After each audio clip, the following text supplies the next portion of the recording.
கர்த்தருடைய நாமத்தினாலே உங்களை வாழ்த்துகிறேன். கர்த்தர் உங்களை ஆசீர்வதிப்பாராக. கடந்த 4 வாரங்களாக ஏசாயா புத்தகத்தில் இயேசு கிறிஸ்துவின் அடையாளத்தை தவறவிட்ட யூதர்கள் என்கிற தலைப்பின் கீழாக இயேசு கிறிஸ்துவை குறித்து ஏசாயா தீர்க்கதரிசியின் மூலமாய் ஆண்டவர் சொல்லியிருந்த கர்த்தருடைய வார்த்தைகளை நாம் தியானித்துக் கொண்டிருக்கிறோம்.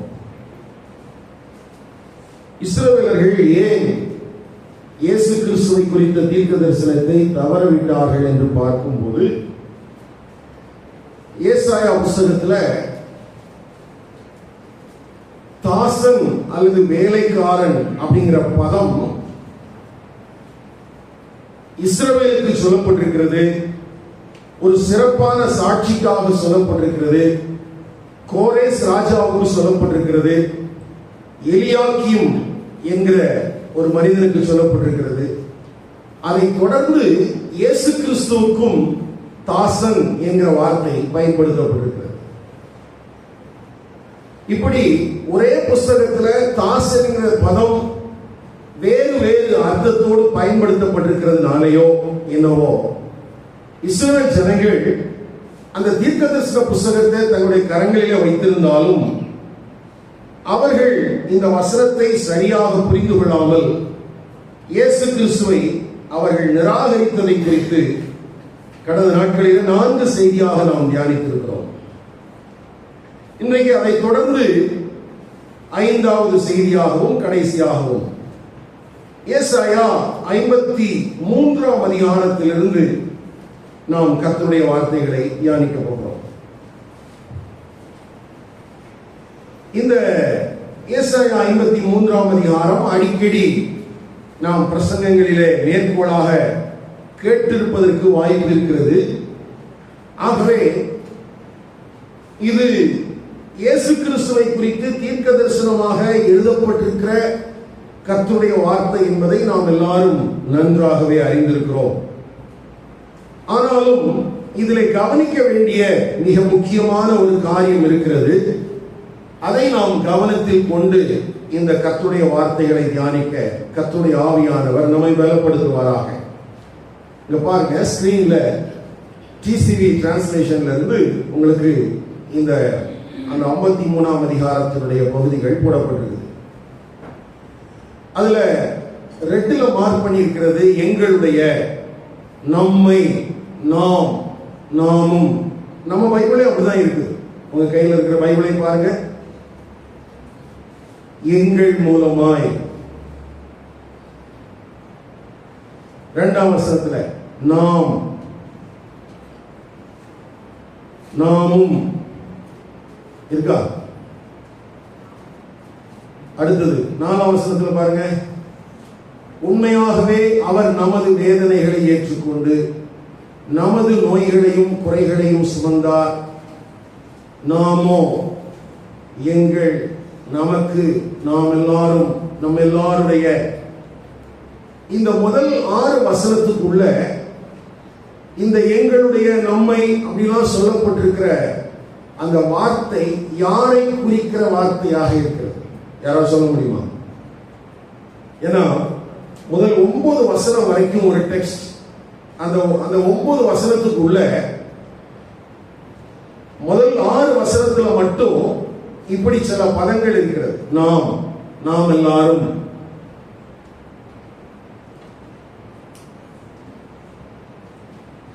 இருக்குதா? நம்ம பைபிள்ல இருக்குதா? நம்முடைய அப்படின்னா அது யாரை குறிக்கிற வார்த்தையாக இருக்கிறது? சரி, இந்த வசனத்தை புரிந்து கொள்வதற்கு ஒரு 2 வேத வசனங்களை நாம் வாசிப்போம். சகரியா தீர்க்கதரிசன புத்தகம் 12ஆம் அதிகாரம். சகரியா தீர்க்கதரிசன புத்தகம் 12ஆம் அதிகாரம். எல்லாரும் எடுத்துக்கங்க, நானே உங்களுக்காக வாசிக்கிறேன். 10ஆம் வசனத்திலிருந்து, நான் தாவீது குடும்பத்தாரின் மேலும் எருசலேமின் குடிகள் மேலும் கிருபையின் ஆவியையும் விண்ணப்பங்களின் ஆவியையும் ஊற்றுவேன். அப்பொழுது அவர்கள் தாங்கள் குத்தின என்னை நோக்கி பார்த்து, ஒருவன் தன் ஒரே பேரானவனுக்காக புலம்புகிறது போல எனக்காக புலம்பி, ஒருவன் தன் தலைச்சன் பிள்ளைக்காக துக்கிக்கிறது போல எனக்காக மனம் கசந்து துக்கிப்பார்கள். 1000 வருட அரசாட்சியின் முந்தைய காலகட்டத்திலே, இப்பொழுது நீங்களும் நானும் சபையின் காலத்திலே இருக்கிறோம். இந்த சபையின் காலத்தினுடைய முடிவு பகுதியிலே சபை எடுத்துக் கொள்ளப்படும் என்று நாம் விசுவாசிக்கிறோம். அதை தொடர்ந்து 7 ஆண்டுகள் இஸ்ரவேலுக்கான மீட்டு திருப்புதலின் காலம். 7 ஆண்டுகள் என்ன காலம்? இஸ்ரவேலின் மீட்டு திருப்புதலின் காலம். அந்த மீட்டு திருப்புதலின் காலத்திலே ஆண்டவர் என்ன செய்வார், இஸ்ரவேலர்களுக்கு என்ன செய்வார் என்று இங்கே எழுதப்பட்டிருக்கிறது. அந்த எழுதப்பட்டிருக்கிறதின் அடிப்படையிலே அவர்களுடைய கடின மனது மாற்றப்பட்டு அவர்கள் தேவனை நோக்கி கதறுகிறவர்களாக மாறுவார்கள் என்று நாம் வாசிக்கிறோம். ஏனென்றால் தொடர்ந்து 12ஆம் வசனத்தில் வாசிக்கும் போது, தேசம் புலம்பிக் கொண்டிருக்கும், ஒவ்வொரு வம்சமும் தனித்தனியாக புலம்பும், தாவீது குடும்பத்தார் தனியையும் அவர்கள் ஸ்திரீகள் தனியையும், நாத்தான் குடும்பத்தார் தனியையும் அவர்கள் ஸ்திரீகள் தனியையும், லேவி குடும்பத்தார் தனியையும் அவர்கள் ஸ்திரீகள் தனியையும், சீமேய் குடும்பத்தார் தனியையும் அவர்கள் ஸ்திரீகள் தனியையும், மற்றுமுண்டான சகல குடும்பங்களிலும் ஒவ்வொரு குடும்பத்தின் மனுஷர் தனித்தனியையும் அவருடைய ஸ்திரீகள் தனித்தனியையும் என்ன செய்வாங்களா? புலம்புவார்கள். என்ன புலம்புவார்கள்? 10ஆம் வசனத்தில் தான் இருக்குது. அவர்கள் தாங்கள் குத்தின என்னை நோக்கி பார்த்து. அப்ப இயேசு கிறிஸ்துவினுடைய சிலுவை மரணத்துக்கு காரணமாயிருந்த அவர்கள் அவரை பார்த்து புலம்புவார்கள் என்று எழுதப்பட்டிருக்கிறது. என்ன புலம்புவார்கள்? என்ன சொல்லி புலம்புவார்கள்? தனித்தனியா புலம்புவாங்க இருக்கு. ஆனா என்ன சொல்லி புலம்புவாங்க அப்படிங்கிற காரியம் நமக்கு இந்த இடத்துல இல்லை. ஏசாயா 59ஆம் அதிகாரம் 20ஆம் வசனம் 21ஆம் வசனம். மீட்பர் சீயோனுக்கும் யாக்கோபிலே மீறுதலை விட்டு திரும்புகிறவர்களுக்கும் வருவார் என்று கர்த்தர் சொல்லுகிறார். உன் மேல் இருக்கிற என் ஆவியும் நான் உன் வாயில் அருளிய என் வார்த்தைகளும் இது முதல் என்றென்றைக்கும் உன் வாயிலிருந்தும் உன் சந்ததியின் வாயிலிருந்தும் உன் சந்ததியினுடைய சந்ததியின் வாயிலிருந்தும் நீங்குவதில்லை என்று கர்த்தர் சொல்லுகிறார். இது எனக்கு அவர்களோடு இருக்கும் என் உடன்படிக்கை என்று கர்த்தர் சொல்லுகிறார். இதுவும் அதே காலத்தை குறித்து சொல்லப்பட்டிருக்கிற ஒரு தீர்க்க தரிசனமான வார்த்தை. இது மாத்திரம் இல்லாமல் அப்போஸ்தலனாகிய பவுல் ரோம சபைக்கு எழுதின நிருபம் 11ஆம் அதிகாரம், ரோமர் 11ஆம் அதிகாரம் 26ஆம் வசனத்திலே, இந்த பிரகாரம் இஸ்ரவேலர் எல்லாரும் ரட்சிக்கப்படுவார்கள், மீட்கிறவர் சீயோனிலிருந்து வந்து அவபக்தியை யாக்கோபை விட்டு விலக்குவார் என்றும், நான் அவருடைய பாவங்களை நீக்கும் போது இதுவே நான் அவர்களுடனே செய்யும் உடன்படிக்கை என்றும் எழுதியிருக்கிறது. சுவிசேஷத்தை குறித்து அவர்கள் உங்கள் நிமித்தம் பகைஞராய் இருக்கிறார்கள், தெரிந்து கொள்வதை குறித்து அவர்கள் பிதாக்கள் நிமித்தம் அன்பு கூறப்பட்டவர்களாய் இருக்கிறார்கள். தேவனுடைய கிருபை வரங்களும் அவர்களை அழைத்த அழைப்பும் மாறாதவைகளே. கவனிங்க, இந்த இப்ப நம்ம வாசித்த வேத பகுதிகள் எல்லாமே இஸ்ரவேலுக்கான ஒரு மீட்டு திருப்புதலின் காலத்தை குறிக்கிறது. என்ன காலத்தை குறிக்குது? இஸ்ரவேலுக்கான மீட்டு திருப்புதலின் காலம். அந்த மீட்டு திருப்புதலின் காலத்தில் ஆண்டவராகிய இயேசு கிறிஸ்துவை அவர்கள் பார்க்கிற விதம் எப்படி இருக்கும்? அவர்கள் தாங்கள் அந்த காயப்படுத்தின நிராகரித்த அந்த இயேசு கிறிஸ்துவை பார்த்து அவர்கள் புலம்புவார்கள் என்று எழுதியிருக்கிறது. அந்த புலம்பல் தான், அதாவது இஸ்ரவேலிலே மீட்டு திருப்பப்பட்ட நீதியானவர்களின் புலம்பலாகத்தான் ஏசாயா தீர்க்க தரிசனமாக எழுதியிருக்கிறான். யெகோவாவுக்கு முன்பதாக அவர் ஒரு இளம் தளிரை போலவும் வறண்ட நிலத்தில் வளரும் வேரை போலவும் வளர்ந்தார். நம்மைங்கிற வார்த்தை யாரை குறிக்கிறது என்றால் இஸ்ரவேலிலே மீட்டு திருப்பப்பட்ட நீதியானவர்களை குறிக்கிறது. சொல்றவங்களுக்கு புரியுதா? என்ன புரியுது? அதாவது இன்றைக்கு இயேசு கிறிஸ்துவை ஏற்றுக்கொள்கிறவர்களும் இருக்கிறார்கள், அதிகபட்சமாக நிராகரிக்கிறவர்களாக இருக்கிறார்கள். இதுதான் தொடர்ச்சியாக இந்த சபையின் காலத்தில் நடந்து கொண்டிருக்கிறது. அவர்கள் நிராகரித்ததனுடைய தொடர்ச்சியாகத்தான் புறவினத்தாராகிய உங்களுக்கும் எனக்கும் இந்த இயேசு கிறிஸ்துவின் குறித்த செய்தி நமக்கு அறிவிக்கப்பட்டிருக்கிறது. இப்போ இந்த சபையின் காலம் முடிந்த பின்பு யாருக்கான ஒரு மீட்டு திருப்பலின் காலம் இருக்கிறது? இஸ்ரவேலுக்கான மீட்டு திருப்பலின் காலம். அந்த இஸ்ரவேலின் மீட்டு திருப்பலின் காலத்திலும் யார் அவரை விசுவாசிக்கிறார்களோ, யார் அவரை நோக்கி பார்க்கிறார்களோ, அவர்கள் இயேசு கிறிஸ்துவை பார்த்து இந்த அடிப்படையிலே தான் புலம்புவார்கள் என்று ஏசாயா தீர்க்கதரிசனம் உரைக்கிறார். நல்ல கவனிங்க, இயேசு கிறிஸ்து பிறக்கிறதுக்கு 700 வருஷத்துக்கு முன்னால இந்த தீர்க்கதரிசி தீர்க்கதரிசனம் சொல்றார். எத்தனை வருஷத்துக்கு முன்னால? 700 வருஷத்துக்கு முன்னால. ஆனா இந்த 53ஆம் அதிகாரம் எப்பொழுது நிறைவேற போகிறது? இந்த சபையின் காலம் முடிந்து எப்பொழுது வேண்டுமானாலும் முடியலாம்.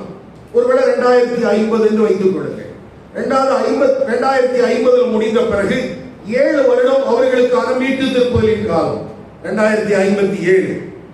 அந்த 7வது வருடத்தினுடைய முடிவு பகுதியில தான் அந்த மகிமை பொருந்தின ராஜாவாக அவர் வரும்போது இவர்கள் புலம்பக்கூடும் என்று பெரும்பான்மையான தேவனுடைய மனிதர்கள் சொல்கிறார்கள். அல்லது 7 வருட காலத்திலே அவர்கள் அந்த காரியத்தை செய்யலாம். எப்படியா இருந்தாலும் இந்த 2050 அதுக்கு முன்னால ஒரு 700 வருஷம் மொத்தம் எத்தனை ஆச்சு?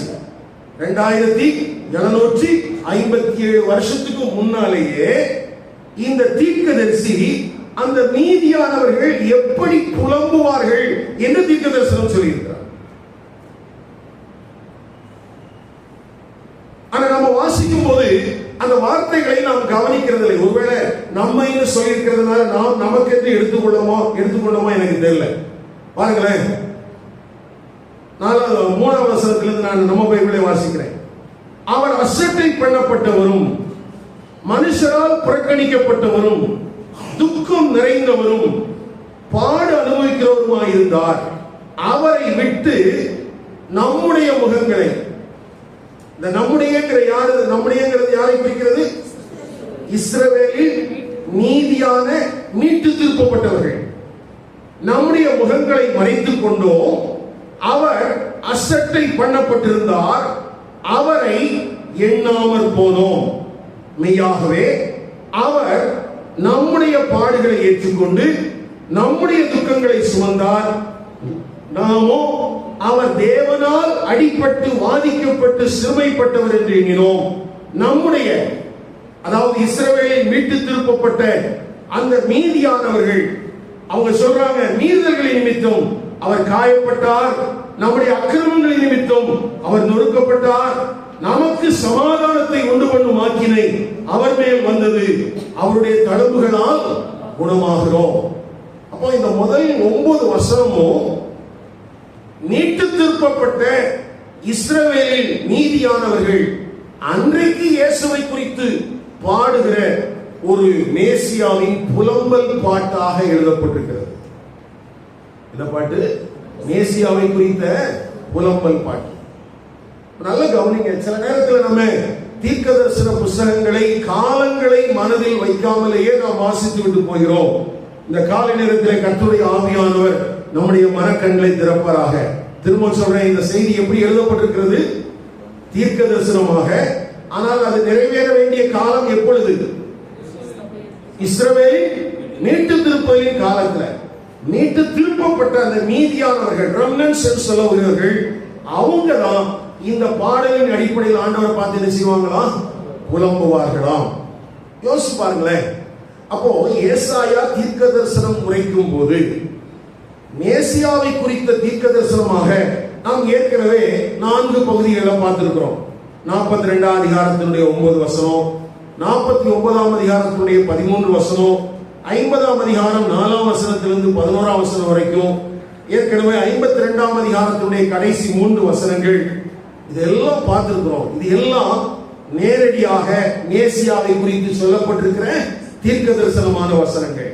ஆனால் இந்த 53ஆம் அதிகாரம் எந்த காலத்துக்கு எழுதப்பட்டிருக்கிறது? இஸ்ரவேலின் மீட்டு திருப்புதலின் காலத்தில் ஆண்டவர் அவர்களுடைய இருதயத்தை திரும்பவும் ஏவி எழுப்பும் போது, அவர்களுடைய இருதயங்களிலே கர்த்தருடைய ஆவியானவர் ஊற்றப்படும் போது, இவர்கள் ஆண்டவரை பார்த்து என்ன செய்வாங்களா? பாடுவாங்களாம். அப்ப இதை நாம் மனதிலே வைத்துக் கொண்டுதான் இந்த வசனங்களை வாசிக்க வேண்டும். வீட்டுக்கு போன பிறகு இந்த வேத பகுதியை இந்த கண்ணோட்டத்தில் நீங்க வாசித்து பாருங்க. இப்பொழுது நாம் சரியான ஒரு புரிந்து கொள்ளுதலுக்கு நேராக வர முடியும். அல்லேலூயா. சரி. ஆனால் அநேக நேரங்களில் நம்ம எப்படி வாசிக்கிறோம்னா, புறவினத்தாராகிய நமக்கு எழுதப்பட்டிருக்கிறது போல. நல்ல கவனிங்க. இப்ப தீர்க்கதரிசன புஸ்தகம் யாருக்காக எழுதப்பட்டுச்சு? ஏசாயா தீர்க்கதரிசன புஸ்தகம் யாருக்கு? நமக்காகவா அவங்களுக்காக? அவங்களுக்காக எழுதப்பட்டது. அப்போ அவங்களை குறித்து, அவர்களை குறித்த பின் நாட்களின் செய்திகள் தான் இந்த வேத பகுதியில் இருக்குது. ஆனால் அந்த பார்வையை அநேக நேரங்களிலே நாம் கவனிக்க மறந்திருக்கிறோம். கர்த்தருடைய ஆவியானவர் நமக்கு கிருபை செய்வாரா? சரி. அடுத்தது, இந்த அதிகாரங்களை நம்ம சரியா புரிந்து கொள்வதற்கு முதல் 4 வசனமும் இயேசு கிறிஸ்துவினுடைய ஆரம்ப கால ஊழியங்களையும் வாழ்க்கையையும் குறிக்கிறது. முதல் 4 வசனம் என்ன சொல்லிருக்குது? Life and ministry of Christ, கிறிஸ்துவினுடைய வாழ்க்கையும் ஊழியமும். அடுத்தது 5ஆம் வசனத்திலிருந்து 8ஆம் வசனம் வரைக்கும் இருக்கிற பகுதியில அவருடைய பாடு மரணத்தை குறித்து சொல்கிறது. 5லிருந்து 8 வரைக்கும் என்னது? பாடு மரணம். அடுத்தது 9ஆம் வசனம் அவருடைய உயிர்த்தெழுதலை குறித்து சொல்கிறது. அவருடைய அடக்கத்தை குறித்து சொல்கிறது. 9ஆம் வசனம் என்ன? அவருடைய அடக்கம். 10ஆம் வசனத்திலிருந்து 12ஆம் வசனம் வரைக்கும் அவருடைய உயிர்த்தெழுதலும் அவருடைய மகிமைப்படுத்தப்படுதலும். அவருடைய உயிர்த்தெழுதலும் மகிமைப்படுத்தப்படுதலும். அப்போ ஏசாயா 53ஆம் அதிகாரத்துல இயேசு கிறிஸ்துவினுடைய பிறப்பு தொடங்கி அவருடைய ஊழியம், அவருடைய பாடுகள், அவருடைய அடக்கம், அவருடைய உயிர்த்தெழுதல், அதை தொடர்ந்து அவர் மகிமைப்படுத்தப்படுகிற காரியங்கள் வரைக்கும் முழுவதுமாக என்ன செய்யப்பட்டிருக்குது? எழுதப்பட்டிருக்கு.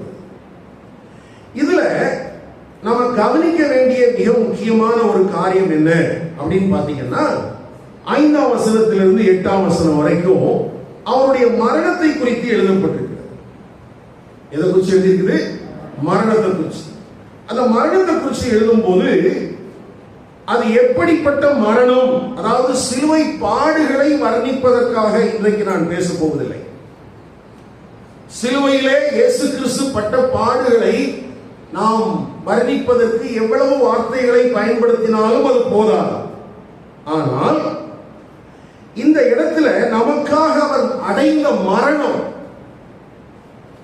அந்த மரணத்துக்கு காரணமாயிருந்த பாவம் எவ்வளவு கொடியது என்பதை குறித்து நாம் அறிந்திருக்க வேண்டியது அவசியம். எதை குறித்து நாம் அறிந்திருக்க வேண்டும்? இயேசு கிறிஸ்துவின் மரணம் எப்படிப்பட்டது என்றும், அந்த மரணத்துக்கு காரணமாயிருந்த பாவம் எவ்வளவு கொடியது என்றும் நாம் என்ன செஞ்சிருக்கணும்? அறிந்திருக்கணும். இங்க இருக்கீங்களா எல்லாரும்? சரி. ஏன்னா கிளைமேட் கொஞ்சம் ஒரு மாதிரி இருக்கிறதுனால இந்த மாதிரி செய்திகள்லாம் கொஞ்சம் போறது கொஞ்சம் கஷ்டமா இருக்கும். கவனிங்க. இந்த மரணத்துல நம்ம கவனிக்க வேண்டிய காரியம் என்னன்னா, பிராயச்சித்த பலி, ஒன்றிற்கு பதிலாக இன்னொன்றை பலி கொடுப்பது, இந்த அடிப்படையிலே தான் எழுதப்பட்டிருக்கு. இந்த மரணம் எப்படி எழுதப்பட்டிருக்குது? வாசிங்க அந்த வசனத்தை யாராவது ஒருவர். நம்முடைய மீறல்களின் நிமித்தம் அவர் காயப்பட்டு, நம்முடைய மீறல்களின் நிமித்தம் அவர் காயப்பட்டு, நம்முடைய அக்கிரமங்களின் நிமித்தம் அவர் நொறுக்கப்பட்டார். அவர் நொறுக்கப்பட்டார். நமக்கு சமாதானத்தை உண்டு பண்ணும் ஆக்கினை அவர் மேல் வந்தது. அவருடைய தழும்புகளால் குணமாகிறோம். நாம் எல்லாரும் ஆடுகளைப் போல வழிதப்பி திரிந்து அவனவன் தன் வழியிலே போனோம்.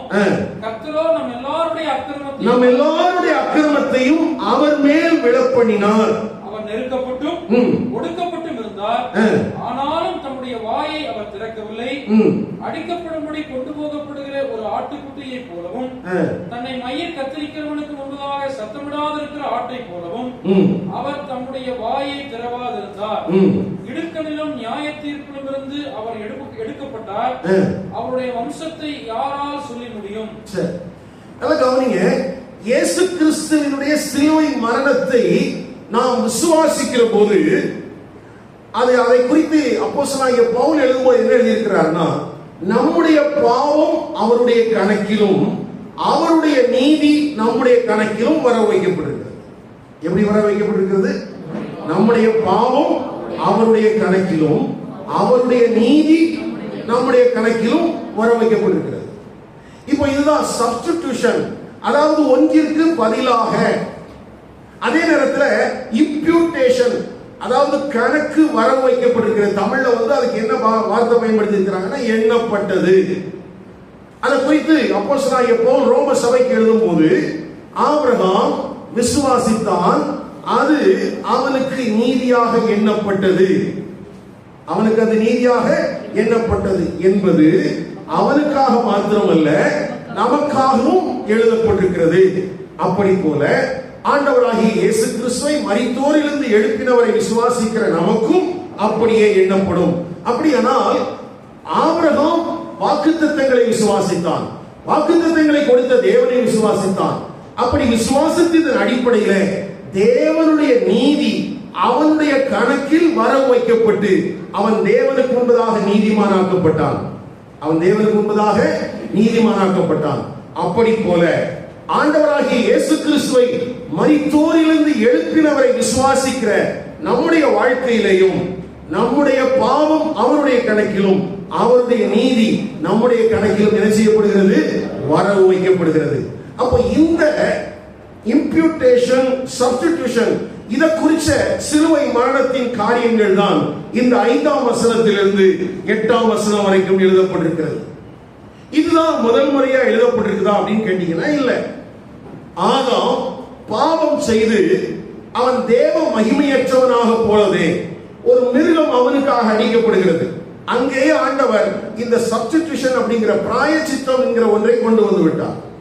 அடுத்தது இஸ்ரவேல் ஜனங்கள் எகிப்தின் அடிமைத்தனத்திலிருந்து மீட்கப்பட்டு அவர்கள் கானான் என்கிற தேசத்துக்கு வருகிற அந்த துவக்க பயணத்திலே அந்த பஸ்கா பலி செலுத்தப்படுகிறது அல்லவா? பஸ்கா பலியினுடைய ரத்தம் நிலைக்கால்களில் என்ன செய்யப்படுகிறது? பூசப்படுகிறது. நிலைக்கால்களிலே ரத்தம் பூசப்பட்டிருந்தால் உள்ளே இருக்கிற நபர் எப்படிப்பட்டவர் என்பது அல்ல, அந்த பூசப்பட்டிருக்கிற ரத்தத்தின் நிமித்தம் அந்த ஜனங்கள் என்ன செய்யப்படுறாங்க? பாதுகாக்கப்படுகிறார்கள். அங்கேயும் அந்த சப்ஸ்டிடியூஷன் தான் இருக்குது.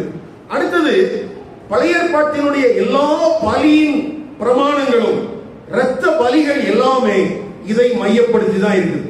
இதை மையப்படுத்தி தான் இருக்குது. குறிப்பாக லேவியராகமம் 16ஆம் அதிகாரத்தில் இருக்கிற அந்த பிராயச்சித்த பலியை குறித்தும் நாம் அறிந்திருக்க வேண்டியது அவசியம். என்ன பலி? பிராயச்சித்த பலி. அப்போ ஒன்றிற்கு பதிலாக பிராயச்சித்தமாக கொடுக்கப்படுகிற அந்த பலி முறைமைகளின் படியே ஆண்டவராகிய இயேசு கிறிஸ்துவினுடைய மரணம் நம்முடைய மீறுதல்களின் நிமித்தம், நம்முடைய அக்கிரமங்களின் நிமித்தம், நம்முடைய பாவத்தின் நிமித்தம் இந்த உலகத்திலே அவர் அடைந்தார் என்று அந்த வேத பகுதி நமக்கு திட்டமாக போதிக்கிறது. திரும்ப வாசிக்கலாம். 5ஆம் வசனம். நம்முடைய மீறுதல்களின் நிமித்தம் அவர் காயப்பட்டு நம்முடைய அக்கிரமங்களின் நிமித்தம் அவர் நொறுக்கப்பட்டார். நமக்கு சமாதானத்தை உண்டு பண்ணும் ஆக்கினை அவர் மேல் வந்தது. அவருடைய தழும்புகளால் குணமாகிறோம். நாம் எல்லாரும் ஆடுகளைப் போல வழி தப்பி திரிந்து தன் வழியிலே போனோம். கர்த்தரோ நம்ம எல்லாருடைய அக்கிரமத்தையும் அவர் மேல் விழப்பண்ணினார். அல்லேலூயா. சரி, அப்ப இந்த ஏசாயா 53ஆம் அதிகாரத்தை நம்ம படிக்கும் போது எதெல்லாம் கவனத்துல வைக்கணும் அப்படின்னு சொன்னேன். திரும்ப ஒரு முறை சொல்லிடுறேன். இஸ்ரவேலில் மீட்கப்பட்டவர்கள் ஒரு நாளிலே இவரை பார்த்து புலம்பி பாடுகிற பாடல் தான் இந்த 9 வசனத்தில் எழுதப்பட்டிருக்கு. புலம்பி பாடுகிற பாடல். அது இல்லாம இந்த டெக்ஸ்டுக்குள்ள என்னெல்லாம் இருக்குன்னா, கிறிஸ்துவனுடைய பிறப்பிலிருந்து அவருடைய ஊழியம் முதல் 4 வசனத்தில் எழுதப்பட்டிருக்கு. 5ஆம் வசனத்திலிருந்து 8ஆம் வசனம் வரைக்கும் அவருடைய பாடுகளை குறித்தும் மரணத்தை குறித்தும் எழுதியிருக்கிறது. 9ஆம் வசனத்துல அடக்கம் பண்ணப்படுதலை குறித்து எழுதியிருக்கிறது. 10ஆம் வசனத்திலிருந்து 12ஆம் வசனம் வரைக்கும் அவருடைய உயிர்த்தெழுதலை குறித்தும் அவர் மகிமைப்படுத்தப்பட்டதை குறித்தும் எழுதியிருக்கிறது. சரி, இப்ப இந்த கண்ணோட்டத்துல நம்ம இந்த வசனங்களை வாசிக்கும் போதுதான் இந்த வேத வசனத்தினுடைய சரியான கருப்பொருளை நாம் புரிந்து கொள்ள முடியும். அல்லேலூயா. சரி, நான் ஏற்கனவே சொன்னேன், பாவத்தின் வலிமை எத்தனை பெரியது என்பதை தேவ ஜனங்கள் அறிந்தால்தான் ரட்சிப்பை சரியான விதத்தில் பயன்படுத்த முடியும்.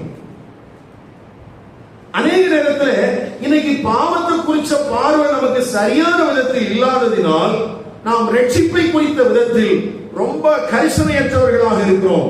நம்மை பொறுத்த வரைக்கும் என்ன, அவர்கிட்ட முழங்கால் போட்டு இயேசுவே உம்முடைய ரத்தத்தினால கழுவும், என்னை பாவமர சுத்திகரியும்னு ஜெபம் பண்ணா சுத்தமாயிருவோம் அப்படிங்கிற எண்ணம் நமக்குள்ள இருக்கிறதுனால பாவத்தை குறித்த விஷயத்தில் நாம் எவ்வளவு கவனமாக இருக்க வேண்டுமோ அவ்வளவு கவனமாக இல்லை.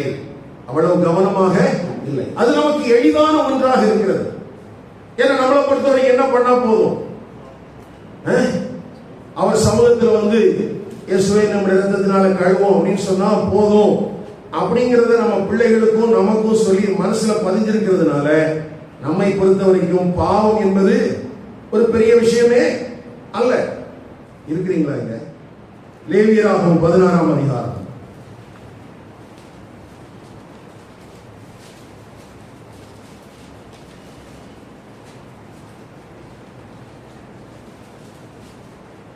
அந்த பாவத்தின் விளைவு இஸ்ரவேல் ஜனங்களுக்கு தெரிய வேண்டும் என்பதற்காக ஆண்டவர் இந்த பலியை குறித்து எழுதப்பட்டிருக்கிற இடத்துல சில சம்பவங்கள் எழுதப்பட்டிருக்கிறது. அதை நம்ம நல்லா கவனிக்கணும். லேவியராகமம் 16ஆம் அதிகாரம். ஆரோனின் 2 குமாரர் கர்த்தருடைய சந்நிதியிலே சேர்ந்து மரித்து போன பின்பு, ஐயா, ஆண்டவர் ஒரு வார்த்தையை பேசும்போது அந்த எந்த அடிப்படையில் பேசுகிறார் என்பதை குறித்து நாம் கவனத்தில் கொள்ள வேண்டும். இந்த 16ஆம் அதிகாரத்துல இஸ்ரவேலுக்கான பாவ நிவிர்த்தி பலியை குறித்து பேசுகிறார். ஆனால் அந்த பாவ நிவிர்த்தி பலியை குறித்து பேசுவதற்கு முன்பதாக அந்த சூழல் என்ன சொல்கிறது என்றால், ஆரோனின் குமாரர் என்ன செஞ்சாங்களா, கர்த்தருடைய சந்நிதியில செத்து போனாங்க. ஏன் செத்து போனாங்க? ஏன் செத்து போனாங்க? அங்க அதை குறிச்சு எழுதும் போது 3ஆம் வசனத்திலிருந்து இப்படி இருக்குது, ஆரோன் பரிசுத்த ஸ்தலத்துக்குள் பிரவேசிக்க வேண்டிய விதமாவது, அவன் ஒரு காளையை பாவ நிவாரண பலியாகவும் ஒரு ஆட்டுக்கடாவை சர்வாங்க தகன பலியாகவும் செலுத்தி பிரவேசிக்க வேண்டும்.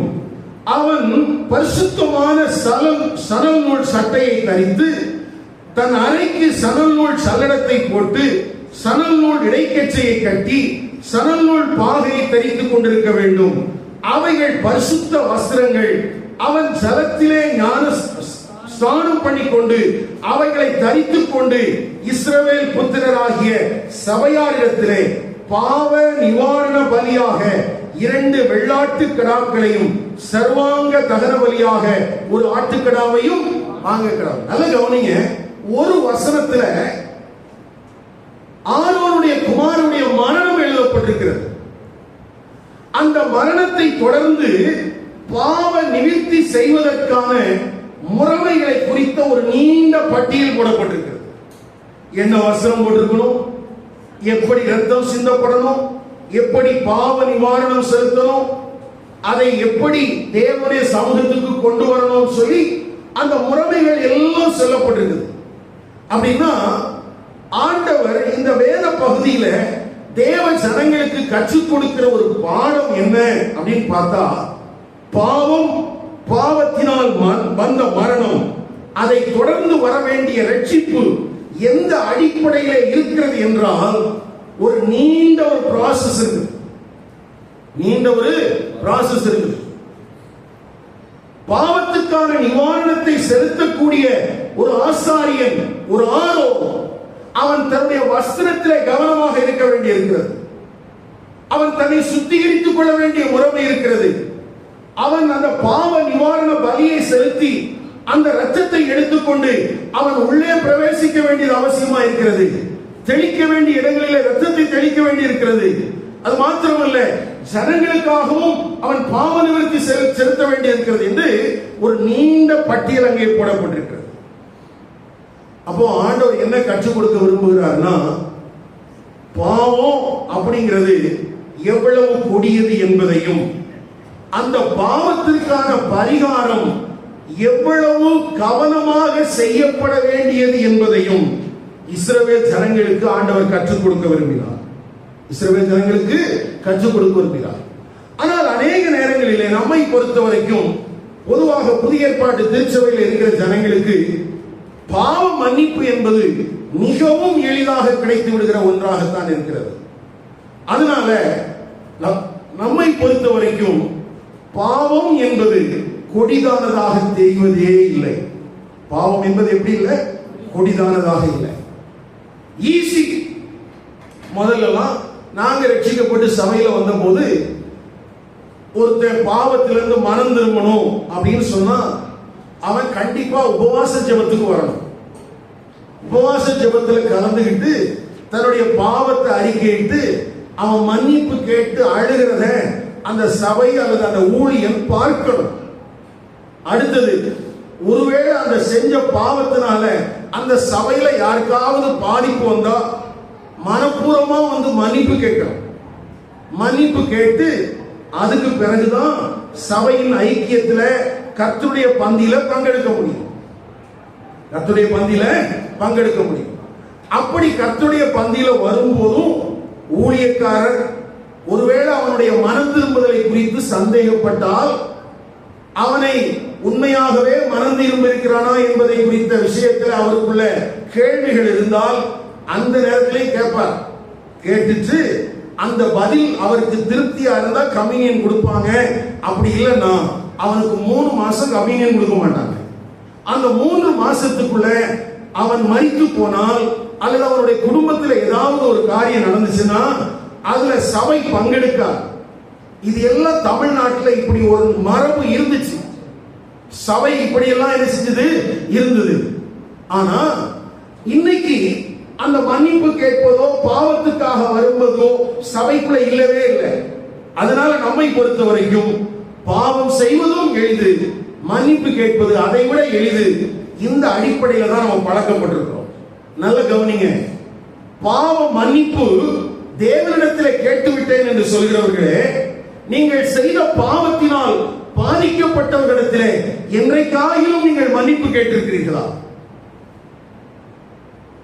நீங்கள் செய்த பாவத்தினால் பாதிக்கப்பட்டவர்களிடத்தில் என்றைக்காவது நீங்கள் மன்னிப்பு கேட்ட பழக்கம் இருக்கிறதா? அப்படி கேட்க வேண்டும் என்று வேதத்தில் எழுதியிருக்கிறது உங்களுக்கு தெரியுமா? ஏனென்றால் இன்றைக்கு செழிப்பு உபதேசிகளும் வேதத்துக்கு புறம்பானவர்களும் வேதத்தை அவருடைய மனம் போல போதிக்கிறதுனாலே கிறிஸ்தவ மார்க்கம் லகுவான மார்க்கமாக பார்க்கப்படுகிறது. நிறைய பேர் நினைக்கிறாங்க இதை லகுப்படுத்தினாதான் நிறைய பேர் உள்ள வர முடியும். அதுக்கு அவங்க நினைக்கிறாங்க எங்களுக்கு ரொம்ப ஆத்தும பாரம் இருக்குது. நான் அப்படி நினைச்சுக்கிறது, ஆண்டவரை காட்டிலும் இவங்களுக்கு ஆத்தும பாரம் ஜாஸ்தி. யாரை காட்டிலும்? ஆமா, ஆண்டவர் இப்படித்தான் பாவத்தினுடைய காரியங்களுக்கு நிவர்த்தி செய்ய வேண்டும் என்று சொல்கிறார். ஜனங்கள் சொல்கிறார்கள் அப்படி இல்லை ஆண்டவரே, எளிதாக தீர்த்து விடலாம். கவனிங்களையா, இந்த லேவியராகமம் 16ஆம் அதிகாரத்தில் எழுதப்பட்டிருக்கிற பலியில் நாம் கவனிக்க வேண்டிய காரியம் என்ன அப்படின்னு கேட்டா, பாவத்தினுடைய அந்த ஆதிக்கம் அல்லது பாவத்தினுடைய அந்த வல்லமையை குறித்த ஒரு சரியான பார்வை தேவ ஜனங்களுக்கு இருக்க வேண்டும். யார் பலி செலுத்த போகிறார்? ஆரோன். மரித்தது யார்? ஆரோனுடைய குமாரர்கள். அவர்கள் கர்த்தருடைய சந்நிதியில வரும்போதுதான் மரித்து போனார்கள். அப்படியானால் தேவ சமூகத்துக்கு வருகிறவர்களாக இருந்தாலும் தேவனுடைய பிரமாணத்தை மீறி தேவனுடைய வார்த்தைக்கு கீழ்ப்படியாமல் தேவனுக்கு எதிர்த்து நின்று அந்த அடிப்படையில தேவனுக்கிடத்தில் சேருகிறதுனாலே ஒருபோதும் தேவன் அதை அங்கீகரிக்கிறது இல்லை. தேவனுக்கு செய்யப்படுகிற காரியங்களா இருந்தா கூட எப்படிதான் செய்யணும் சொல்லுங்க? எப்படிதான் செய்யணும்? அவர் எதிர்பார்க்கிறபடிதான் செய்யணும். ஆனா நம்மளை பொறுத்தவரைக்கும் எப்படி செய்யறோம்? என்னால அவ்வளவுதான் முடியும், நீ என்னவோ நினைச்சுக்க அப்படி சொன்னா அதுக்கு பிறகு துணிகரா என்ன? கவனிங்க, பாவத்தை குறித்த விஷயத்தில் இன்றைய கால திருச்சபைகள் மிகவும் கவனக்குறைவாக இருக்கிறது. பாவத்தை குறித்த விஷயத்தில் ஒரு தெய்வ பயமற்றவர்களாக காணப்படுகிறோம். அதனால நம்ம ரொம்ப ஈஸியா எடுத்துக்கிறோம். என்னைய செஞ்சிட போறீங்க? என்ன தெரியுமா? இயேசு கிறிஸ்துவை ஏற்றுக்கொண்டதினால் மாத்திரமல்ல, இயேசு கிறிஸ்துவை ஏற்றுக்கொள்ளாமல் இருந்தாலும் ஏற்றுக்கொண்டிருந்தாலும் பாவத்தை பாவமாகத்தான் பார்க்க வேண்டும். பாவத்தை எப்படிதான் பார்க்கணும்? பாவமாக தான் பார்க்கணும். அப்படி பாவமா பார்த்தாதான் அதற்கு செலுத்தப்பட்ட பலியினுடைய அந்த விலை கிரயத்தினுடைய மேன்மை எனக்கு தெரிய வரும். ஏன்னா செத்து போனவன் செத்து போயிட்டான். இப்ப அவனை பார்க்க கூடாது, தொடக்கூடாது. அதே நேரத்தில் ஆரோன் பலிகளை செலுத்த வேண்டியது. யோசிச்சு பாருங்க, ஒரு தகப்பனுடைய மனநிலைமை எப்படி இருக்கும்? செத்து போனது யாரு? தன்னுடைய பிள்ளை. ஆனா அந்த பிள்ளையை போய் பார்க்க கூடாது, அந்த பிள்ளையை போய் தொடக்கூடாது. ஆனா அதே நேரத்தில் இவன் என்ன செய்யணுமா? பலி செலுத்தணுமா? 6ஆம் வசனத்தில் எப்படி இருக்குது? ஆரோன் தனக்காகவும் தன் வீட்டாருக்காகவும் பாவ நிவர்த்தி செய்யும்படிக்கு தன்னுடைய பாவ நிவாரண பலியின் காளையை சேர பண்ணி அந்த 2 வெள்ளாட்டு கிடாக்களையும் கொண்டு வந்து ஆசரிப்பு கூடார வாசலிலே கர்த்தருடைய சந்நிதியிலே நிறுத்தி. யோசிச்சு பாருங்க, அந்த சிச்சுவேஷனை யோசிச்சு பாருங்க. ஒரு பக்கத்துல பிள்ளைகள் செத்து கிடக்கிறாங்க. செத்து கிடந்ததுக்கு காரணம் என்ன? கீழ்ப்படியாமை, தேவனுடைய பிரமாணங்களுக்கு மீறி நடந்தது. எல்லாவற்றுக்கும் மத்தியில நின்று ஒரு தகப்பன் பலி செலுத்த போறான். அந்த செலுத்துகிற பலியும் பிரமாணங்கள் ஆண்டவர் எழுதி கொடுக்கிறாரு. ரொம்ப கவனமா செய்ய வேண்டியதா இருக்கு. 2 முறை இந்த பலி செலுத்தும் போது மகாபரிசுத்த ஸ்தலத்துக்குள்ள போகணும். எத்தனை முறை? 2 முறை. முதல் முறை 11ஆம் வசனத்திலிருந்து 14ஆம் வசனம் வரைக்கும் இருக்கிற பகுதிக்குள்ள அவன் என்னெல்லாம் கொண்டு போகணும்னா, ஒரு காளையினுடைய ரத்தத்தை கொண்டு போகணும். அடுத்தது தூப கலசத்துல அவன் தூப வர்க்கத்தை போட்டு எடுத்துட்டு போகணும். இதை குறிச்சு வேத ஆசிரியர்கள் 2 கருத்துக்களை சொல்றாங்க. ஒன்னு, முதல்ல தூபத்தை போடுறதுக்கு போகணும், அடுத்தது ரத்தத்தை கொண்டு போகணும், இப்படி சொல்றாங்க. ஏன்னா 2ஐயும் ஒரே நேரத்தில் கொண்டு போறதுக்கான வாய்ப்பு இல்லை அப்படின்னு சொல்லி. சிலர் சொல்றாங்க இல்ல, 2மே ஒரே நேரத்தில் தான் செய்யப்பட வேண்டும் என்று. எப்படியா இருந்தாலும் முதல் முறை காளையின் ரத்தத்தையும் தூபத்தை எடுத்துக்கிட்டு எங்க போகணும்? மகாபரிசுத்த ஸ்தலத்துக்குள்ள போகணும். யோசிச்சு பாருங்க, அந்த தருணத்துல தான் தன்னுடைய பிள்ளைகள் செத்து கிடக்கிறாங்க. இப்ப இவருடைய மனநிலைமை எப்படி இருக்கும்? எப்படி இருக்கும்? ரொம்ப சந்தோஷமா இருக்குல்ல? ஏன்னா இப்படி அந்த மகாபரிசுத்த ஸ்தலத்துக்குள்ள போகிற இவனும் ஜீவனோடு திரும்புவானா என்று தெரியாது. அதனாலதான் அவனுடைய இடுப்புல என்ன செஞ்சிருப்பாங்க? கைத்தை கட்டி வெளியே வச்சிருப்பாங்க. அப்போ பாவ நிவாரண பலி செலுத்த போகிற அந்த மனிதனும் அந்த பலியின் ரத்தத்தை எடுத்துக்கொண்டு எவ்வளவு பயத்தோடு அவன் போயிருக்க வேண்டும். ஏனென்றால் பாவம் அவ்வளவு கொடியது. பாவம் அவ்வளவு கொடியது. நம்முடைய மீறுதல், நம்முடைய அக்கிரமம் அவ்வளவு கொடியது. ஆகவே அதை தீர்த்து வைப்பதற்காக ஆரோன் பயத்தோடு முதலாவது முறை போறான். தூபத்தையும் போட்டு அந்த காளையினுடைய ரத்தம். இப்ப 2வது முறை 15ஆம் வசனத்திலிருந்து 19ஆம் வசனம் வரைக்கும் இருக்கிற வேத பகுதிக்குள்ளாக ஒரு ஆட்டுக்குட்டியினுடைய ரத்தம் அது பரிசுத்த ஸ்தலத்திலே தெளிக்கப்படுகிறது. அது பலிபீடத்தில் தெளிக்கப்படுகிறது. அது மகாபரிசுத்த ஸ்தலத்துக்குள்ள போய் தெளிக்கப்படணும். இப்ப 2வது முறையும் அவன் அந்த ஆட்டுக்கடாவினுடைய ரத்தத்தை எடுத்துக்கொண்டு எங்க போறான்? மகாபரிசுத்த ஸ்தலத்துக்குள்ள போறான். மகாபரிசுத்த ஸ்தலத்துக்குள்ள போகும்போது எப்படி முந்தின நேரத்தில் பயபக்தியோடு போனானோ அதே மாதிரி இப்போ 2வது முறையும் பயபக்தியோடு போகணும். ஏன்னா பாவம் கொடியது. பாவம் கொடியது. அந்த பாவத்தை நிவர்த்தி செய்வதற்கு இவன் ஒரு தன் உயிரையே பணையம் வைத்துதான் அந்த மகாபரிசுத்த ஸ்தலத்துக்குள்ள போறான். போயிட்டு வந்தா முடிஞ்சிருச்சா? இல்ல. 20ஆம் வசனத்திலிருந்து 22ஆம் வசனம் வரைக்கும் அங்கே போக்காடு என்று தமிழ் வேதாகமத்தில் சொல்லப்பட்டிருக்குது. இஸ்ரவேலுடைய எல்லா பாவத்தையும் ஒரு ஆட்டின் மேலே சுமத்தி அதை போக்காடாக விட்டுவிட வேண்டுமா? அதை என்ன செஞ்சிடணும்? போக்காடாக விட்டுறணும். சரி, இது முடிஞ்சிச்சு. அப்ப என்னெல்லாம் நடந்திருக்கு? முதல்ல காளையின் ரத்தம். அது எதுக்காக? தன்னுடைய பாவத்துக்காகவும் தன்னுடைய குடும்பத்துக்காகவும். இரண்டாவது ஆட்டுக்கடாவின் ரத்தம், அது ஜனங்களுக்காக, இஸ்ரவேல் ஜனங்களுக்காக. மூணாவது போக்காடு, அது முழு இஸ்ரவேலுக்காக. முடிஞ்சிருச்சா? இல்ல. 23வது வசனத்திலிருந்து 28ஆம் வசனம் வரைக்கும் பாத்தீங்கன்னா திரும்பவும் தன்னை சுத்திகரித்துக் கொள்வதற்கும் அவன் பலி செலுத்துவதற்கும் அவன் கவனமாக இருக்க வேண்டும். 23ஆம் வசனம் வாசிக்கிற ஒருத்தர். ஆசரிப்பு கூடாரத்திற்குள் வந்து தான் பரிசுத்த ஸ்தலத்திற்குள் பிரவேசிக்கும் போது உடுத்தியிருந்த சணல் வஸ்திரங்களை களைந்து அங்கே வைத்துவிட்டு பரிசுத்த இடத்திலே ஜலத்திலே ஸ்நானம் பண்ணி தன் வஸ்திரங்களை உடுத்திக் கொண்டு வெளியே வந்து தன் சர்வாங்க தகன பலியையும் ஜனங்களின் சர்வாங்க தகன பலியையும் விட்டு தனக்காகவும் ஜனங்களுக்காகவும் பாவ நிவர்த்தி செய்து. திரும்பவும் பாருங்க ஐயா, ஏற்கனவே பாவ நிவர்த்தி செஞ்சிருக்குது. 2 முறை மகாபரிசுத்த ஸ்தலத்துக்குள்ள பயபக்தியோட போயிட்டு திரும்பி வந்திருக்கிறான். திரும்பி வந்த பிறகு தன்னுடைய வஸ்திரங்கள் எல்லாம் கலட்டி தன்னை சுத்திகரித்துக் கொண்டு திரும்பவும் அங்கே பலிகளை செலுத்துகிறான்.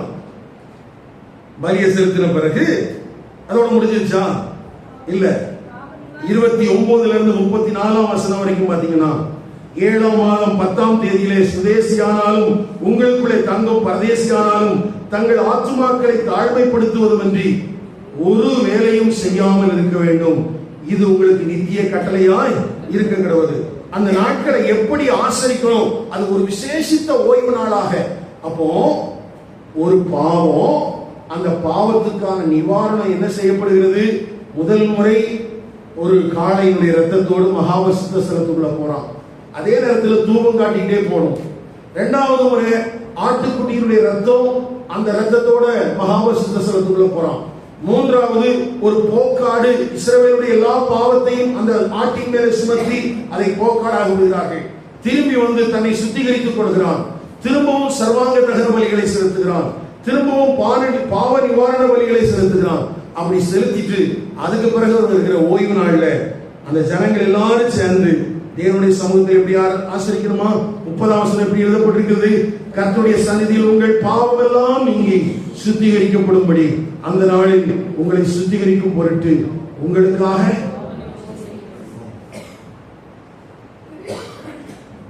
அப்போ பாவத்துக்கான நிவர்த்தி எவ்வளவு டைம் எடுக்குது? என்னெல்லாம் ப்ராசஸ் இருக்குது? இதெல்லாம் செஞ்சுட்டு தான் 30ஆம் வசனத்தில் எழுதி இருக்குது, உங்களுக்கு அது விசேஷித்த ஓய்வு நாள், அதிலே உங்கள் ஆத்துமாக்களை தாழ்மைப்படுத்தப்படுவீர்கள், இது நித்திய கட்டளை. இவ்வளவு காரியங்களையும் ஆண்டவர் எழுதி கொடுத்துட்டு இதத்தான் பிராயச்சித்த பலியாக சொல்லி இருக்கிறார். இதைத்தான் என்ன சொல்லி இருக்கிறாரு? பிராயச்சித்த பலியாக சொல்லி. அப்போ இந்த பிராயச்சித்த பலியை தான் இயேசு கிறிஸ்து ஏசாயா 53ஆம் அதிகாரத்துல 5ஆம் வசனத்திலிருந்து 8ஆம் வசனம் வரைக்கும் இருக்கிற வேத பகுதிக்குள்ளாக நிறைவேற்றி இருக்கிறார். எங்க இருந்து? ஏசாயா 53:5 8 வரைக்கும் இந்த பலியை தான் நமக்காக என்ன செஞ்சிருக்கிறாரு? நிறைவேற்றி இருக்கிறார். யோசிச்சு பாருங்க.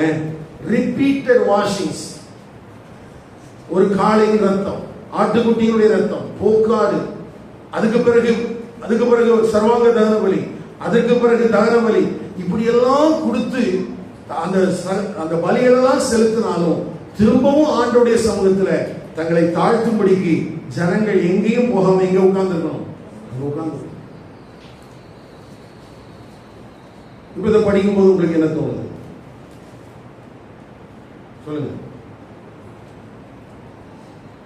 இவ்வளவு காரியம் செஞ்சுதான் நமக்கு ஒரு பாவ மன்னிப்பு கிடைக்கிறதா இருந்துச்சுன்னு வச்சுக்கோங்களேன், நம்ம எத்தனை பேர் நமக்கு இன்னைக்கு பாவ மன்னிப்பு கிடைச்சிருக்கோம்?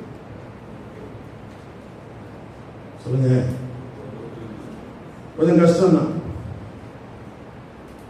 ஆனா இதை எல்லாத்தையும் நான் செலுத்தாம எனக்கு பதிலாக யாரை செலுத்திட்டார்? அப்போ இதை குறித்த ஒரு புரிதல் எனக்குள்ள இருந்தால் நான் எவ்வளவு நன்றியோடும் எவ்வளவு சாட்சியோடும் வாழ்வேன். இதெல்லாம் நான் செய்ய வேண்டியது. இப்ப நான் செய்ய வேண்டியது போல யார் செஞ்சாச்சு? இயேசு எனக்காக செஞ்சிட்டாரு. அப்ப இயேசு எனக்காக இதெல்லாம் செஞ்சிருக்கிறாருன்னு தெரிஞ்சதுன்னா நான் ஆண்டவருடைய சமூகத்துல வரும்போது மாத்திரமல்ல, இந்த உலகத்துல வாழும்போது நான் எப்படி வாழ்வேன்? நம்ம எப்படி வாழ்றோம்? சொல்லுங்க, நம்ம எப்படி வாழ்றோம்? எபிரேயர் நிருபம் 9ஆம் அதிகாரம்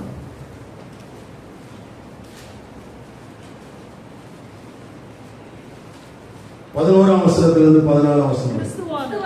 கிறிஸ்துவானவர் வரப்போகிற நன்மைகளுக்குரிய பிரதான ஆசாரியராய் வெளிப்பட்டு கையினால் செய்யப்பட்டதாகிய இந்த சிருஷ்டி சம்பந்தமான கூடாரத்தின் வழியாக அல்ல, பெரிதும் உத்தமமான கூடாரத்தின் வழியாகவும் வெள்ளாட்டுக்கடா, இளங்காளை இவைகளுடைய இரத்தத்தினாலே அல்ல, தம்முடைய சொந்த இரத்தத்தினாலும் ஒரே தரம் மகா பரிசுத்த ஸ்தலத்திலே பிரவேசித்து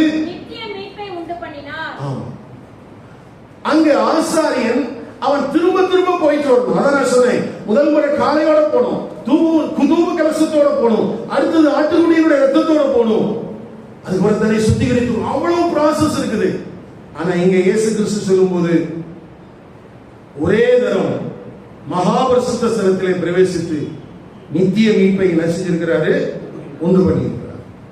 அப்போ இந்த மீட்பை விசுவாசிக்கிற நாம், ஏன்னா 10ஆம் அதிகாரத்துக்கு வாங்க, அதே எபிரேயர் 10ஆம் அதிகாரம் முதல் 4 வசனங்கள். இப்படி இருக்க நியாயப்பிரமாணமானது வரப்போகிற நன்மைகளின் பொருளாயிராமல் அவைகளின் நிழலாய் மாத்திரம் இருக்கிறபடியால் வருஷந்தோறும் இடைவிடாமல் செலுத்தப்பட்டு வருகிற ஒரே விதமான வழிகளினாலே அவைகளை செலுத்த வருகிறவர்களை ஒரு காலம் பூரணப்படுத்த மாட்டாது. பூரணப்படுத்துமானால் ஆராதனை செய்கிறவர்கள் ஒரு தரம் சுத்தமாக்கப்பட்ட பின்பு இன்னும் பாவங்கள் உண்டென்று உணர்த்தும் மனசாட்சி அவர்களுக்கு இல்லாதிருப்பதினால் அந்த பலிகளை செலுத்துகிறது நிறுத்தப்படும் அல்லவா? அப்படி நிறுத்தப்படாதபடியால் பாவங்கள் உண்டென்று அவைகளினாலே வருஷந்தோறும் நினைவு கூறுதல் உண்டாயிருக்கிறது. அல்லாமலும் காளை, வெள்ளாட்டுக்கடா இவைகளுடைய ரத்தம் பாவங்களை நிவர்த்தி செய்ய மாட்டாதே. நல்ல கவனிங்க, நம்ம ஏற்கனவே லேவியராகமம் 16ஆம் அதிகாரத்துல வாசித்த அந்த பாவ நிவாரண பலிக்கான காரியத்தை குறித்து எழுதும் போது அது வருஷந்தோறும் செலுத்தப்பட வேண்டிய பலி. அந்த பலி ஜனங்களை பூரணப்படுத்தவில்லை, அது முழுமையான ஒரு நிவாரணத்தை கொடுக்கவில்லை. அப்ப முழுமையான நிவாரணத்தை கொடுக்காத பலியை செலுத்துவதற்கு ஒரு பிரதான ஆசாரியன் தன்னை சுத்திகரித்துக் கொண்டு தனக்கான பாவ நிவாரண பலி, தன்னுடைய குடும்பத்துக்கான பாவ நிவாரண பலி என்று சொல்லி அத்தனை காரியங்களை பயபக்தியோடு செலுத்தினா மட்டும்தான் அவங்களுக்கு அங்க என்ன கிடைக்கும்? பாவ நிவாரணம் கிடைக்கும். ஆனா நமக்கு அப்படி இல்லை. நமக்காக இயேசு கிறிஸ்து தன்னுடைய விலையேற பெற்ற ரத்தத்தை புதிதும் ஜீவனுமான வாசலின் வழியாக அந்த கையால் செய்யப்படாத உடன்படிக்கை பெட்டியின் மேல, கிருபாசனத்தின் மேல அவருடைய ரத்தத்தை தெளிச்சிருக்கிறதுனால நமக்கு ஒரு நித்திய மீட்பை செஞ்சிருக்கிறாரு, கொடுத்திருக்கிறார். அப்ப இதை பார்க்கிற, இதை அறிந்திருக்கிற நாம் என்ன செய்ய வேண்டும்? பாவ நிவாரணமும் செய்யப்பட்டிருக்கிறது, பாவம் என்னை விட்டு நீக்கப்பட்டிருக்கிறது. பாவம் என்ன செய்யப்பட்டிருக்கிறது? அங்கே பலியில 2 பாவங்கள், 2 ஆட்டுக்குட்டி இருக்கு. ஒன்னு பாவ நிவாரணத்துக்காக பலியிடப்பட்ட ஒரு ஆடு, அதனுடைய ரத்தம். இன்னொன்று இஸ்ரவேலின் பாவங்களை சுமத்தி அந்த பாவத்தோடு அது விடப்படுகிறது. அந்த பாவம் திரும்ப இஸ்ரவேலுக்கு திரும்ப என்ன செய்யாது? வராது.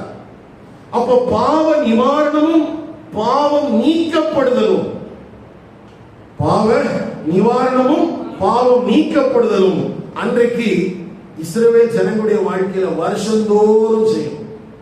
வருஷந்தோறும் செய்யும். அந்த காலத்துல ஜனங்கள் எல்லாரும் ரொம்ப பயபக்தியோடு ஆண்டவருடைய சமூகத்தில் வந்து உட்கார்ந்துருக்கணும். வேலைக்கு போக முடியாது. அந்த பலிகளை செலுத்துகிற காலத்துல எல்லாரும் எங்க வந்துடணும்? ஆசரிப்பு கூடாரத்துக்கோ அல்லது தேவனுடைய ஆலயத்துக்கோ அங்கெல்லாம் வந்துடணும். அப்படியே வந்து அந்த பலிகள் எல்லாம் சரியா செலுத்தப்பட்டாலும் கூட அது ஒரு பூரணமாக்கப்பட்ட பலி அல்ல என்று வேதாகமே சொல்கிறது.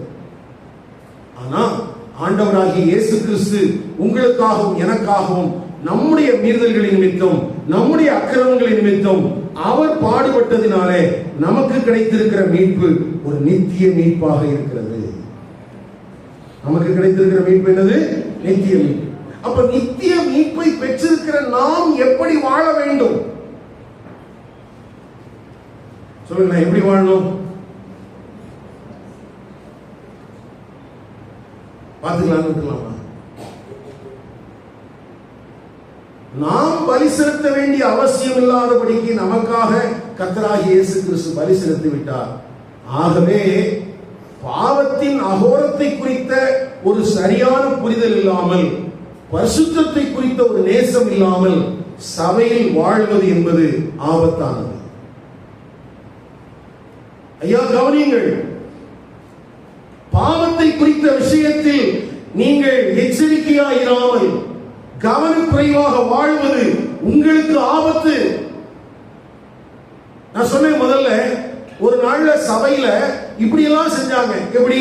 ஒருத்தன் பாவம் செஞ்சுட்டானா மனம் திரும்பி அவன் எப்படியாவது தேவனிடத்துல சீர்படுத்த வேண்டும் என்று செய்தார்கள். இப்ப அதெல்லாம் செய்யறது இல்லை. ஏன்? சபையில வந்து ஜனங்கள் கேட்டாங்க, நான் என்னவோ செஞ்சுட்டு போறேன், என்னவோ ஆயிட்டு போறேன், உனக்கு என்ன, அவன் வேலையை பாருனாங்க. இப்ப ஊழியக்காரங்க விட்டாச்சு. இப்ப உபவாச ஜெபம் இல்ல, நீ ஒப்புரவாகிறியான்னு பார்க்கிறது இல்ல. ஜனங்கள் தங்கள் இருதயத்தை கடினப்படுத்த அதற்கு ஏற்ற ஒரு சூழல் திருச்சபையில உருவாகி கொண்டே இருக்கிறது. இது உங்களுக்கு சாதகமாக இருப்பது போல தெரியலாம், ஆனால் இது ஆபத்தானது. சாதகமாக இருப்பது போல தெரியலாம். ஒரு நாள் அப்படி சொன்னாங்க, கம்யூனியன் எடுக்கிறதுக்கு முன்னால எழுப்பி நின்று சாட்சி சொல்லணும். கணவனும் சொல்லணும், மனைவியும் சொல்லணும். மனைவி சொல்லுவா, இந்த மாசத்துல நாங்க சண்டை போட்டோம். கணவன் அப்படி யோசிப்பான், நம்ம என்ன சொல்றது. இப்ப அப்படிலாம் இல்ல. இப்ப அவசரமான ஒரு உலகம். யார் என்னவோ பண்ணிக்கோ, உனக்கு முன்னால நீ தேவனுக்கு முன்னதாக சரியா வாழ்ந்துக்க, அவ்வளவுதான், முடிஞ்சு போச்சு. அதனால நம்ம ரொம்ப கேர்லெஸ்ஸா இருக்கிறோம். வசனத்தை சொன்னா கூட இவ்வளவு கடினமா பேசணுமா அப்படிங்கிற மனநிலைமை தான் நமக்கு வருது. வசனத்தை சொல்லி கொடுத்தா கூட என்ன இவர் எங்க இல்லாம புதுசா சொல்லி கொடுக்கிறாருங்கிற எண்ணம் வருது. ஏன்னா நம்மளை பொறுத்த வரைக்கும் மற்றவர்கள் மதங்களின் அடிப்படையில் வெளியே நின்று கோவில்களிலே வணங்குகிறார்கள், நாம் அமர்ந்து இருந்து வணங்குகிறோம். அவ்வளவுதான் வித்தியாசம். அது ஒரு மதம், இது ஒரு மதம். ஆனால் நம்முடைய கரங்களில் வைத்திருக்கிற வேதம் என்ன சொல்கிறது என்பதோ, அல்லது நம்முடைய தேவன் எப்படிப்பட்டவர் என்பதையோ இன்றைய திருச்சபை கவனத்தில் கொள்வதே இல்லை. ஐயா கவனிங்கள், இயேசுவுக்கு கூட்டம் சேர்க்க வேண்டும் என்பது ஆசையாக இருந்திருந்தால், அது அவருடைய நோக்கமாக இருந்திருந்தால், அவர் எந்த இடத்திலையும் பிரசங்கம் பண்ணியிருக்கவே வேண்டாம். அவர் அற்புதங்களை செஞ்சுக்கிட்டே இருந்தா போதும். அவர் பின்னால எப்படி வந்திருக்கும்? ஒரு கூட்ட ஜனங்கள் வந்திருப்பாங்க. ஆனா அவர் அற்புதங்களை செய்கிறவராக மாத்திரம் இல்லை, அவர் எதையும் செய்தார்? போதனையில செய்தார்.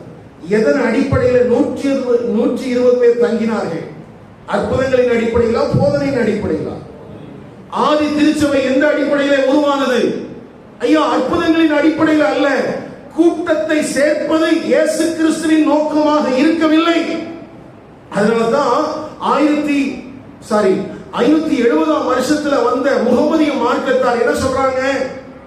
இயேசு கிறிஸ்துவின் மார்க்கம் தோற்று போன மார்க்கம். ஏனென்றால் அவரால் 12 சீஷர்களை தான் உருவாக்க முடிஞ்சது. அதனால அல்லாஹ் முகமது நபி என்கிற இன்னொரு நபியை அனுப்பி இருக்கிறார். அந்த நபி திரள்கூட்ட மனிதர்களை ஆயத்தம் பண்ணி வைத்திருக்கிறார். திரள்கூட்ட மனிதர்கள் எப்படி வாழ்கிறார்கள்? பாவம் செய்துக்க, அநியாயம் பண்றவன் பண்ணிக்க, நீ என்ன வேணாலும் செஞ்சுக்க, நீ அவரை பார்த்து தொழுது கொண்டா போதும், உன்னுடைய காணிக்கை கொடுத்தா போதும். இந்த கூட்டத்துல கர்த்தராகிய இயேசு கிறிஸ்துவை நீ கொண்டு வர முடியாது. முகமது நபியை போல ஒரு திரள் கூட்டத்தை சேர்ப்பதற்காக இயேசு இந்த உலகத்திற்கு வரவில்லை. அவர் மனுஷனுடைய அக்கிரமத்துக்காக, மீறுதல்களுக்காக அவர் பாடுபட்டார். அவருடைய ரத்தம் சிந்தப்பட்டது, அவருடைய ரத்தம் கிருபாசனத்தின் மேல் தெளிக்கப்பட்டது. ஆகவே நாம் பாவ நிவாரணத்தை அடைந்திருக்கிறோம். ஒரு நித்திய மீட்பை நாம் பெற்றிருக்கிறோம். நித்திய மீட்பை பெற்றிருக்கிற நாம் அந்த மீட்புக்கு ஏற்றாற் போலத்தான் நாம் வாழ வேண்டும் என்று எதிர்பார்க்கப்படுகிறோம். எதன் அடிப்படையில் வாழணுமா? ஆமா, அதான் முக்கியம்.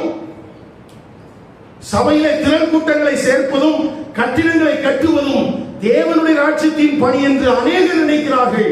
இல்லை அருமையானவர்களே, கவனமாயிருங்கள். உங்களுடைய தனிப்பட்ட பரிசுத்த வாழ்வை குறித்து கவனமாயிருங்கள். உங்கள் குடும்ப வாழ்வை குறித்து கவனமாக இருங்கள். இந்த வாரத்தில் கிறிஸ்தவர் அல்லாத ஒரு மனிதரை சந்தித்தேன். அவங்க என்ன கொஞ்ச நேரம் உட்காருங்கன்னு சொன்னாங்க. உட்கார்ந்து இருக்கும் போது அவங்க என்கிட்ட சொன்ன காரியம், நம்முடைய பட்டணத்தில் மிகுந்திருக்கிற பாவத்தை குறித்து பேசினார்கள். அவங்களுக்கும் கிறிஸ்தவத்துக்கும் சம்பந்தமே கிடையாது.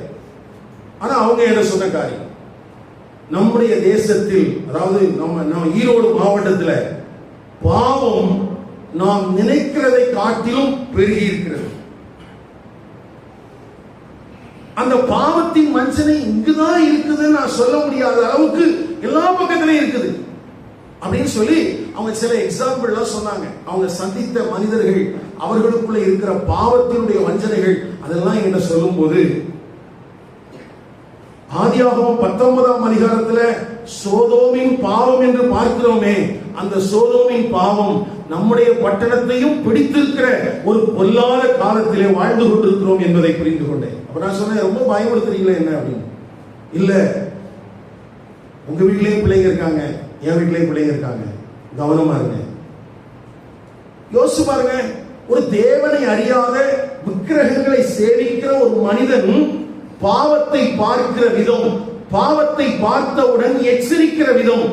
நான் ரத்த உறவுலாம் இல்லை, பழக்கம் ஒரு 10 வருஷமா. அந்த பழக்கத்தின் அடிப்படையில் ஐயா நீ கவனமாக இரு என்று சொல்லக்கூடிய ஒரு எண்ணம் வருகிறதே. ஆனா கிறிஸ்தவத்துக்குள் அது இல்லையே. கிறிஸ்தவத்துக்குள் அது இல்லையே. பாவத்தை குறித்து யாரும் எச்சரிச்சிருக்கணும்? பாவத்தை குறித்து யார் கடிந்து பேசி இருக்க வேண்டும்? உலக மனிதனுக்கு தெரியுது, இது குடும்பத்தை கெடுத்துரும், இது பிள்ளைகளின் வாழ்வை சீரழித்து விடும் என்று. ஆனால் தேவனை அறிந்திருக்கிறோம், தேவனை அறிந்திருக்கிறோம் என்று சொல்லியும் தேவன் விரும்புகிற காரியங்களை நம்முடைய வாழ்க்கையில வளர்த்துக் கொள்ளாதபடிக்கு ஏதோ ஒரு வாழ்க்கை வாழ்றோம், யாரும் கேட்க முடியாதுன்னு நினைக்கிறோம். கவனிங்கய்யா, கேட்கறதுக்கு ஆள் இருக்கிறார், கேட்கறதுக்கு ஆள் இருக்கிறார். நீங்க அதிகபட்சமா ஊழியக்காரனை கார்னர் பண்ணி சபை அப்படியே ஒரு மூலையில் ஒதுக்கிட்டே இருக்குது. இதெல்லாம் நாங்கள் கண்கள் பார்க்க நடந்தவைகள். ஒரு நாளிலே பரிசுத்தவான்கள் மற்றவர்களுடைய தவறுகளை பார்த்து பரிதவித்தார்கள், அழுதார்கள், எச்சரித்தார்கள். ஆனா இந்த இன்னைக்கு அதெல்லாம் இல்லை. ஏன்னா எல்லாம் போராட்டம் பண்றான், கமிட்டி அமைச்சுக்கிறாங்க. நீ என்ன எங்களை சொல்றது, நீ என்ன யோக்கியமா, இப்படி எல்லாம் இருக்கிறதுனால யாரும் ஒன்றும் சொல்றது இல்லை. எல்லா டினாமினேஷனும் ஒண்ணுதான். அதுல பெந்தைக்கோஸ்தே அப்படிதான், அதுல பிரதரனும் அப்படிதான், அதுல சிஎஸ்ஐ அப்படிதான், ரோமன் கத்தோலிக்க மார்க்கம் அப்படிதான். கிறிஸ்தவம் பாவத்தை பாவமாக பார்க்கிறதில்லை. காரணம், அவங்களுக்கு கிடைச்சிருக்கிற ரட்சிப்பு ரொம்ப எளிதானது என்று அவர்கள் நினைக்கிறதுனால அவங்க ரொம்ப ஈஸியா ஹேண்டில் பண்ணி போயிட்டு இருக்கிறாங்க. அருமையான தேவனுடைய சபை மக்களே, அப்படி அல்ல. புதிய ஏற்பாட்டு திருச்சபையில முதலாவது எழுதப்பட்ட புஸ்தகம் நிருபங்கள் தான். அந்த நிருபங்கள் எதற்காக எழுதப்பட்டது? தேவனுடைய சபைகளை எச்சரிப்பதற்காக, தேவனுடைய சபையின் மக்களை எச்சரிப்பதற்காகத்தான் எழுதப்பட்டுச்சு. அப்ப சபையா வந்தா பத்தாது, ரட்சிக்கப்பட்டிருக்கிறேன், ஞானஸ்நானம் பெற்றிருக்கிறேன், கர்த்தருடைய பந்தியில வர்றேன், எல்லாம் ஓகே. ஆனா அதுக்கு பிறகும் நம்ம வாழ வேண்டிய விதம் ஒன்று இருக்கிறது. நம்முடைய வாழ்க்கை கவனமாக இருக்க வேண்டியது அவசியம். நம்மை நம்பி தேவன் தந்திருக்கிற குடும்பம், நம்மை நம்பி தந்திருக்கிற பிள்ளைகள், இவர்களின் வாழ்வை குறித்து அக்கறையுள்ள ஒரு பெற்றோராக வாழ வேண்டியது அவசியம். பிள்ளைங்களுக்கு நீங்க 3 நேரம் நல்ல சாப்பாடு கொடுக்கலாம், நல்ல துணிமணிகளை கொடுக்கலாம், நல்ல பாதுகாப்பான ஷெல்டர்ல கொடுக்கலாம், அதுக்காக ஸ்தோத்திரம். ஆனால் அது அவனை நித்திய ஜீவனுக்கு உரியவனாக மாற்றாது. அவனுக்கு பாவத்தை குறித்தும் பாவத்திற்கான தண்டனையிலிருந்து தப்பிப்பதற்கு இயேசு செய்த விலைக்கிரயமான மரணத்தை குறித்தும் கற்றுக் கொடுங்கள். இப்போ வெளிநாட்டுல எல்லாம் சபையில குடும்பமாக தான் உட்கார வைக்கிறாங்க. அப்ப நான் யோசிப்பேன், எதுக்காக இவங்க குடும்பமா உட்கார வைக்கிறாங்க அப்படின்னு சொல்லி. அப்ப அதுல ஒரு ஊழியக்காரர் இப்படி சொல்லியிருக்கிறார். என்ன சொல்றாருன்னா, மொத்தமா எல்லாம் ஆண்கள் பெண்கள்லாம் உட்கார வச்சு பார்த்தோம், யாரும் யாரை பார்த்தும் ஆராதிச்சு பழகிற மாதிரி இல்லை. இப்போ உங்க அப்பா அம்மா ஆராதிக்கிறது பார்த்தே நீ வளருன்னு சொல்லிட்டு பிள்ளைங்களை பெற்றோரோட உட்கார வச்சிருக்கிறோம். இனியாகிலும் இந்த சமுதாயம் திருந்துமா என்று. கவனிங்கள் ஐயா, இதெல்லாம் வருத்தத்தோட நான் சொல்றேன். நம்ம நினைக்கிறோம் அவங்க ரொம்ப உயர்ந்த எண்ணத்தோடு குடும்பமாக உட்கார வச்சிருக்கிறாங்க வெளிநாட்டுக்காரங்கன்னு. இல்ல, அவன் பார்த்து பார்த்து என்ன செய்யறதுன்னு தெரியாம, சரி கணவன் மனைவி பிள்ளைகளா உட்காருங்க, அப்படியாகிலும் பெற்றோர் ஆராதிப்பதை பார்த்து பிள்ளைகளும் அல்லது பிள்ளைகள் இருக்கிறார்களே என்பதற்காக பெற்றோரும் ஆராதித்து விட மாட்டார்களா என்பதற்காகத்தான் அவங்க அப்படி உட்கார வச்சு பார்க்கிறாங்க. காரணம் என்னன்னா, சபைக்குள்ள வந்துட்டோம் ஆனா தெய்வ பயம் இல்லை. சபைக்குள்ள வந்துட்டோம், தெய்வம் யாருன்னு தெரியல. யோசிச்சு பாருங்க, ஏசாயா இயேசு கிறிஸ்து பிறக்கிறதுக்கு 700 வருஷத்துக்கு முன்னால தீர்க்க தரிசனம் உரைக்கிறான். அந்த தீர்க்க தரிசனம் உரைக்கப்பட்ட காலத்துக்கும் அது நிறைவேற போகிற காலத்துக்கும் நடுவுல ஆயிரக்கணக்கான ஆண்டுகள் இருக்குது. இன்றைய காலத்தில் பார்த்தாலே 2700 வருஷம் ஆச்சு. ஆனா இந்த வருஷம் இந்த வாக்கு நிறைவேறல. இந்த வார்த்தை நிறைவேறணும்னா சபை எடுத்துக்கொள்ளப்படணும், இஸ்ரவேல் திரும்பவும் தேவன் பட்சமாய் திரும்பணும். அப்பொழுதுதான் இந்த வார்த்தையின் அர்த்தத்தை அவர்கள் புரிந்து கொள்ள முடியும். ஆனா பாருங்க, புறவினத்தாராகிய உங்களுக்கும் எனக்கும், காணியாட்சிக்கு புறம்பான உங்களுக்கும் எனக்கும் இந்த பாவ நிவாரண பலியின் மேன்மை தெரிகிறது ஐயா. இந்த பலியினுடைய மேன்மை எனக்கு புரிகிறது. எந்த மொழியில் யாருக்காக தீர்க்க தரிசனம் உரைக்கப்பட்டதோ அந்த மனிதர்கள் இதை புரிந்து கொள்ளாமல் நிராகரித்திருக்கும் போது, தேவனற்ற எனக்கு, நம்பிக்கையற்ற எனக்கு, காணிக்கை ஆட்சிக்கு புறம்பான எனக்கு இந்த வேதத்தின் மகத்துவம் புரிகிறது.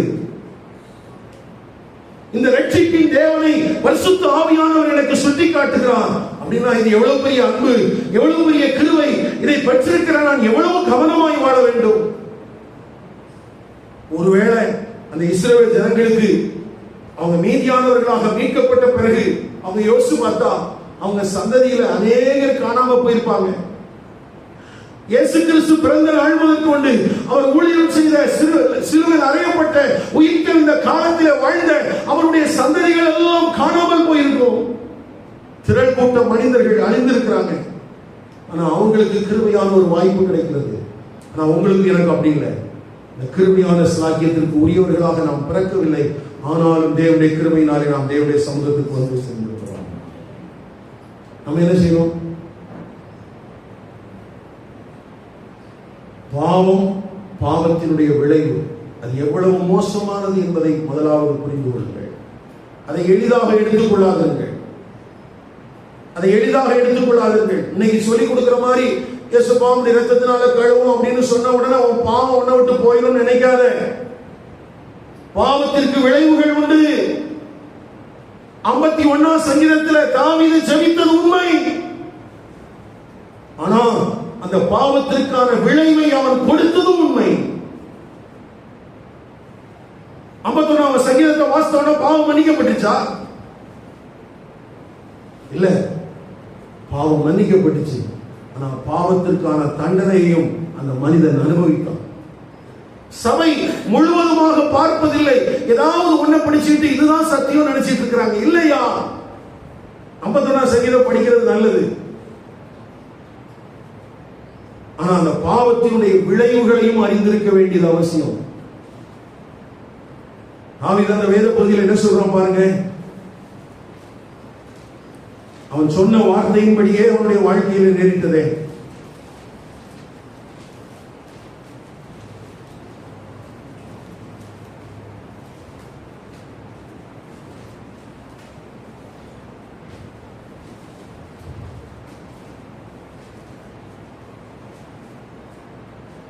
ரெண்டு சாமுவேல் 12ஆம் அதிகாரம் 6ஆம் வசனம், 5ஆம் வசனம், 6ஆம் வசனம். அப்பொழுது தாவீது அந்த மனுஷன் மேல் மிகவும் கோபம் உண்டவர் நாத்தானை பார்த்து, இந்த காரியத்தை செய்த மனுஷன் மரணத்திற்கு பாத்திரன் என்று கர்த்தருடைய ஜீவனை கொண்டு சொல்லுவேன். அவன் இரக்கமற்றவனாயிருந்து இந்த காரியத்தை செய்தபடியினால் அந்த ஆட்டுக்குட்டிக்காக நாலத்தினை திரும்ப செலுத்த வேண்டும் என்றான். எத்தனை செலுத்தணும்? இப்ப பாவரிக்கலாம் பண்ணான், ஒரு வருஷம் முடிச்சு பாவரிக்கை பண்ணான். பாவரிக்கை பண்ணாலும் அம்னோன், அதோனியா, அப்சலோம், உரியாவின் மனைவிக்கு பெற்ற பிள்ளை 4 போயிடுச்சு.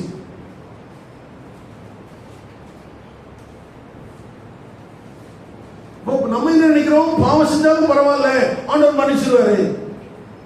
நீங்க எல்லாரும் அதான். புது வருஷம் வரப்போகுது, அடுத்த மாசத்துல ஃபாஸ்டிங் பிரேயர் எல்லாம் ஆரம்பிச்சிடும். இந்த ஒரு வருஷத்துக்கு செஞ்சதுக்கெல்லாம் சேர்த்து ஆண்டவர்ட்ட மன்னிப்பு கேட்கலாம். நல்ல கவனிங்க, இன்றைக்கு திருச்சபையில் மன்னிப்பு கேட்பதற்காக அல்லது பாவ நிவாரணம் செய்வதற்காக செய்யப்படுகிற காரியங்கள் வேதத்தின்படியானது அல்ல என்பதை சரியாக புரிந்து கொள்ளுங்கள். இந்த நாட்களில் ரெஸ்டிடியூஷன் என்பது பேசப்படுவதே இல்லை. இந்த ரெஸ்டிடியூஷன் வந்தாலும் உண்மையான மனம் திரும்புதல் வரும். சகேயு தான் செய்த பாவத்தை மாத்திரம் ஒத்துக்கொண்டு மன்னிப்பு கேட்கவில்லை, அந்த பாவம் இனி செய்யாமல் இருக்கத்தக்கதாக தான் வாங்கியது எல்லாவற்றையும் நாலத்தினையாய் திரும்பி கொடுக்கிறேன் என்றான். என்றைக்காகிலும் நாம் திருப்பி கொடுத்திருக்கிறோமா? கொடுக்க வேண்டும் என்கிற எண்ணம் வந்திருக்கிறதா? மற்றவர்களை காயப்படுத்தினோமே என்பதை குறித்து என்றைக்காகிலும் நாம் வருத்தப்பட்டிருக்கிறோமா? நாம் செய்கிற காரியம் தேவனுக்கு விரோதமானது என்கிற எண்ணம் என்றைக்காக நமக்குள்ள வந்திருக்குதா? நம்ம எல்லாரும் சொல்லுவோம், நான் மன்னிப்பு கேட்டேன். யார்கிட்ட மன்னிப்பு கேட்டோம்? அதனால இன்றைக்கு நாம் நினைத்துக் கொண்டிருக்கிற காரியங்களின் அடிப்படையில் இதுதான் சரியானது என்று நீங்கள் நினைத்துக் கொண்டிருப்பீர்களானால் அது ஆபத்து. பாவத்தை பாவமாக பாருங்கள். பாவத்தை எப்படி கையாளுவதற்கு வேதம் சொல்லி இருக்கிறதோ அதன்படி கவனமாய் கையாளுங்கள். ஐயா, ஒரு பலி செலுத்தப்படும் போது எத்தனை சுத்திகரிப்பு, எத்தனை பாவ நிவாரண பலிகள். ஆனால் இதை குறித்தெல்லாம் எழுதும் போது என்ன சொல்லி இருக்கிறது? இது அவர்களை பூரணப்படுத்தாது. பூரணப்படுத்தாத பலிக்கா இத்தனை சுத்திகரிப்பு? ஏன் இத்தனை சுத்திகரிப்புனா, பாவம் இனி அடுத்த முறை ஆரோனே நீ உன் பிள்ளைகளும் செய்ததுக்கு கவனமா இருக்கணும், நீ செஞ்சிடக்கூடாது அப்படிங்கிறது அவர்களுக்கு உணர்த்து வைப்பதற்காகத்தான் அத்தனை சுத்திகரிப்பு முறைமைகள். ஆனா நமக்கு இன்னைக்கு ஈஸியா எடுத்துக்கிறோம். எனக்கு அருமையான கர்த்தருடைய பரிசுத்தவான்களே, ஏசாயா புஸ்தகத்தில் இயேசு கிறிஸ்துவை குறித்து தீர்க்க தரிசனமாக சொல்லப்பட்ட 5 வேத பகுதிகளை நாம் இந்த நாட்களிலே தியானித்திருக்கிறோம். இந்த 5 வேத பகுதிகளையும் தங்கள் கரங்களிலே வைத்தும் இயேசு கிறிஸ்துவை ஏற்றுக்கொள்ளாமல் அவர்கள் நிராகரித்தார்கள். ஏனென்றால் அந்த ஏசாயா 53ஆம் அதிகாரத்துடைய முதல் பகுதிக்கு பாருங்க. கர்த்தருடைய புயம் யாருக்கு வெளிப்பட்டது? இலையை போலவும் வறண்ட நிலத்திலிருந்து துளிர்க்கிற வேரை போலவும். பாருங்க, இயேசு கிறிஸ்துவை இங்க எப்படி ஒப்பிட்டு இருக்குதுன்னா, இளம் கிளை. என்னவா? அவர் இளம் கிளை. அந்த இளம் கிளை எங்க துளிர்க்குது அப்படின்னா, வறண்ட நிலத்திலிருந்து துளிர்க்கிறது. அப்படின்னா இயேசு கிறிஸ்து பிறந்த நாட்களில் எருசலேம் அதை சுற்றுவட்டார பகுதிகள் எப்படி இருந்துச்சுன்னா வறண்ட நிலம் போல இருந்துச்சாம். வறண்ட நிலம் போல இருந்த இடத்திலிருந்து தான் இயேசு கிறிஸ்து வேரூன்றி அவர் இளம் கிளையை போல துளிர்த்தாராம். அவருக்கு அழகும் இல்லை, சௌந்தரியமும் இல்லை.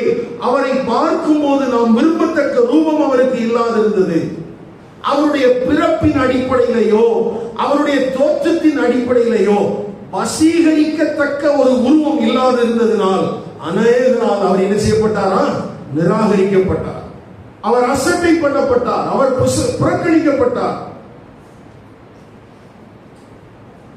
இதெல்லாம் அவருடைய இளம் வாழ்க்கையில நடந்த காரியங்கள். 5லிருந்து 8 வரைக்கும் ரொம்ப முக்கியமான பகுதி. அதுதான் இயேசு கிறிஸ்து நமக்காக சிலுவையில செய்து முடித்திருக்கிறார். அதை அந்த ஜனங்கள் இன்னமும் அறியாமல் இருக்கிறார்கள். சகரியா தீர்க்கதரிசன புத்தகத்துல நம்ம ஆரம்பத்தில் வாசித்த மாதிரி அந்த வசனத்தை கர்த்தருடைய ஆவியானவரை அவர்களுக்கு கொடுக்கும் போதுதான் அவர்கள் யாருக்காக புலம்புவார்கள்? தாங்கள் குத்தினவருக்காக என்ன செய்வாங்க? புலம்புவாங்க. ஆனா நமக்கு அப்படி இல்லை. இப்போ கர்த்தருடைய ஆவியானவர் இருக்கிறாரு. நம்ம என்ன செய்யறோங்கிறது நமக்கு தெரியுமா தெரியாதா? யாரும் சொல்லணும்னு அவசியம் இல்லை. அன்றைக்குதான் அவங்க புலம்ப போறாங்க. ஐயோ இயேசு கிறிஸ்துவை நாங்க மறுதலிச்சிட்டோமே, ஐயோ இயேசு கிறிஸ்துவை நிராகரிச்சிட்டோமே அப்படின்னு சொல்லி. அது இப்பொழுதே 1000-2000 வருடம் ஆயிற்று. இன்னும் எத்தனை வருஷம் ஆகுமோ எனக்கு தெரியாது. ஆனா இந்த வேத சத்தியங்கள் எல்லாம் இன்றைக்கே நமக்கு புரிகிற அளவுல பரிசுத்த ஆவியானவர் விளக்கி காண்பித்திருக்கிறார் என்றால், நம்முடைய வாழ்க்கையை நாம் பரிசீலித்து தேவனுக்கு முன்பதாக சரிப்படுத்திக் கொள்ள கவனமாயிருக்க, அக்கறையாயிருக்க உங்களை தாழ்மையாய் கேட்கிறேன்.